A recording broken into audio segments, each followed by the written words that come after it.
नमस्कार, जय हिंद दोस्तों। अभी आपने 22 जनवरी 2024 को श्री राम जन्मभूमि मंदिर के इनॉग्रेशन और प्राण प्रतिस्थापना का एक महत्वपूर्ण कार्यक्रम देखा। ये मंदिर देश और दुनिया के करोड़ों लोगों के लिए आस्था का केंद्र है। एक लंबे समय से करोड़ों लोगों का सपना रहा है। इस सपने को साकार करने के लिए एक लंबी यात्रा रही और उस यात्रा में कई मील के पत्थर आए। उस यात्रा में सबसे महत्वपूर्ण मील का पत्थर अगर किसी को माना जाएगा तो वो माना जाएगा 1990 की लाल कृष्ण आडवाणी के द्वारा की गई ये रथ यात्रा, जो कि गुजरात के सोमनाथ मंदिर से शुरू होकर अयोध्या धाम तक पहुंची थी। इसने एक ऐसा माहौल क्रिएट किया था जिसके बाद ये मंदिर आज हमारे सामने साकार होकर है।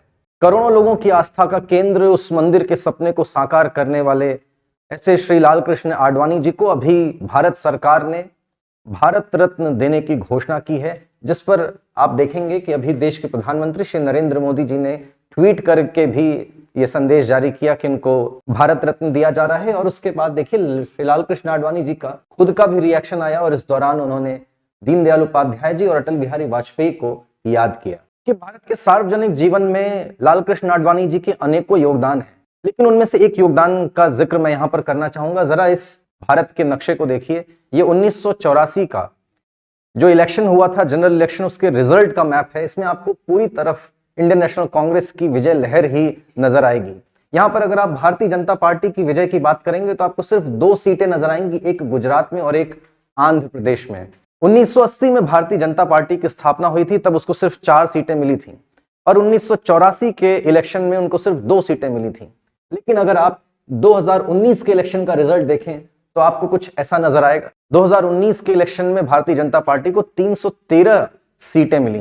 तो ये जो आप देख रहे हैं 4 सीट फिर 2 सीट और 2 सीट से 313 सीट की ये जो यात्रा रही है, इसको हकीकत बनाने में एक बहुत बड़ी भूमिका लाल कृष्ण आडवाणी जी ने निभाई है। उनके और उनके जैसे अनेकों कार्यकर्ताओं की देन है कि आज भारतीय जनता पार्टी विश्व की सबसे बड़ी पॉलिटिकल पार्टी है।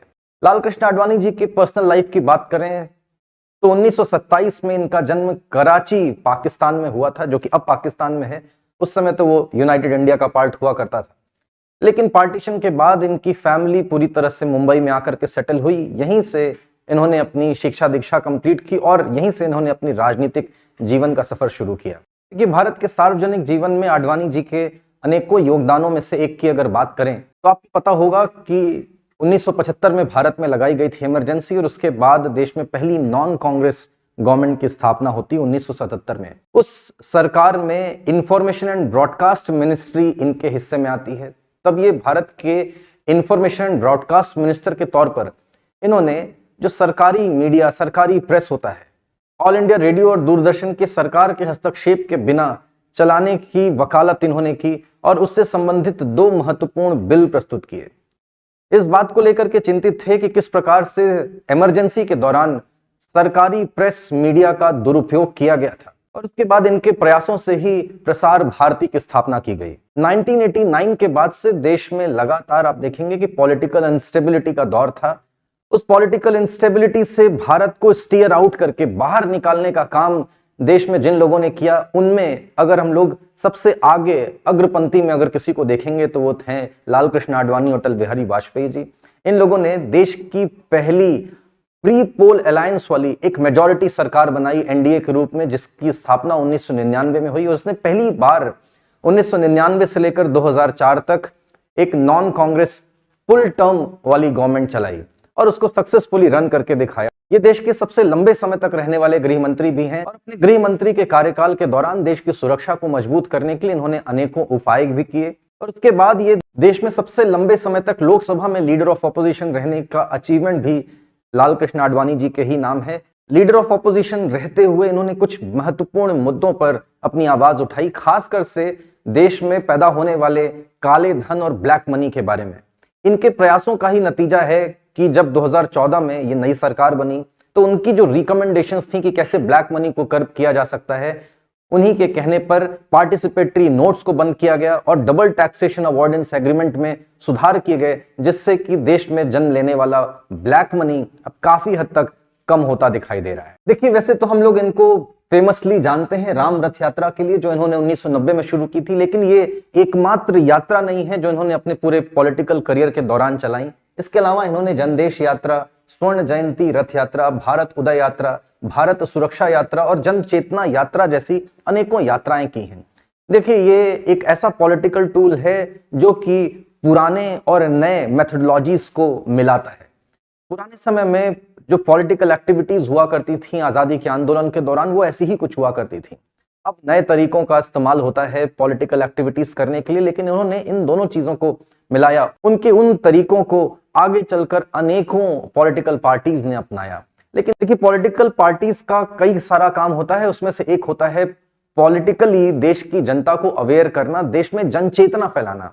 तो जन चेतना फैलाने के लिए इन यात्राओं ने बड़ी भूमिका निभाई है। देखिए, इसमें मैं खासकर से बात करूंगा राम रथ यात्रा की। राम रथ यात्रा का जरा रूट मैप देखिए, इससे भी आपको एक बात समझ में आ जाएगी कि ये वही जगह हैं जहां आज बीजेपी का जनाधार सबसे मजबूत है। यानी कि आप कह सकते हैं कि राम रथ यात्रा का उसमें एक बहुत बड़ा योगदान है। ये राम रथ यात्रा एक ऐसे समय हुई थी जब देश में मंडल कमीशन की सिफारिशों को लागू किया गया था और देश जातिगत आधारों पर अनेकों हिस्सों में बंटता हुआ नजर आ रहा था। देश में कई सारी फिशर्स, फॉल्ट लाइंस क्रिएट होते हुए नजर आ रही थी।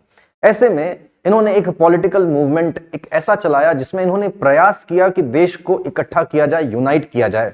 और यूनाइट करने के लिए उन्होंने जिस फिगर का इस्तेमाल किया वो हमेशा से देश के यूनाइटिंग फैक्टर रहे हैं, आज भी और हमेशा रहेंगे, यानी कि श्री राम का।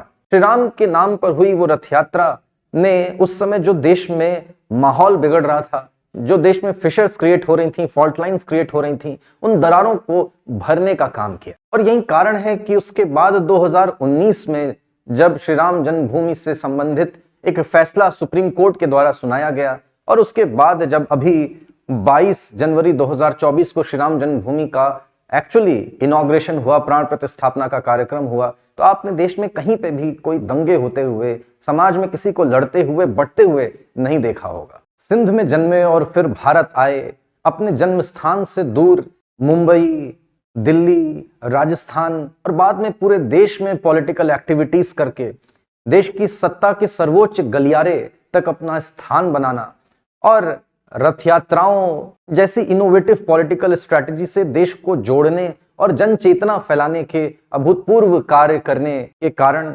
लाल कृष्ण आडवाणी जी भारत रत्न के एक वेल डिजर्विंग कैंडिडेट हैं। देखिए, यहाँ पर यह भी जानना जरूरी है कि भारत रत्न अब तक देश में 49 लोगों को मिल चुका था।